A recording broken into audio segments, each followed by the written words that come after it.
દિયોદરના લીલાધરમાં ચૂંટણી પ્રચાર કરવા પહોંચેલા ધારાસભ્ય કેશાજી ચૌહાણે કોંગ્રેસ પર કર્યા શાબ્દિક પ્રહાર. કોંગ્રેસને કડવો બીજવારો ગણાવી અને કેશાજી ચૌહાણે કહ્યું કે કોંગ્રેસ ભાઈને ભાઈ સાથે બેસવા નથી દેતી.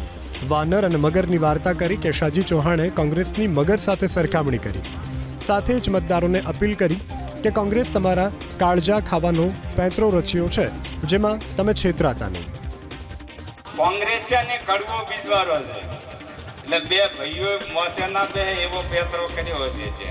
એટલે આ કોંગ્રેસે ચેક તમારો કાળજો ખાવા આવે પેતરા રચા છે, એમાં કોઈ ફસાતા નહીં અને આપણો કાળજો સલામત રાખી અને આ વિસ્તારનું ગૌરવ વધે. આપણે જે વિકાસ કરવો છે, મને 62 વર્ષ થયા છે અને 60 વર્ષ પછી માણસની જિંદગીનો કોઈ ભરવો નથી, ભગવાન આધારિત હોય છે. દિયોદરના લીલાધરમાં ચૂંટણી પ્રચાર કરવા પહોંચેલા ધારાસભ્ય કેશાજી ચૌહાણે કોંગ્રેસ પર કર્યા શાબ્દિક પ્રહાર. કોંગ્રેસને કડવો બીજવારો ગણાવી અને કેશાજી ચૌહાણે કહ્યું કે કોંગ્રેસ ભાઈને ભાઈ સાથે બેસવા નથી દેતી. વાનર અને મગરની વાર્તા કરી કેશાજી ચૌહાણે કોંગ્રેસની મગર સાથે સરખામણી કરી.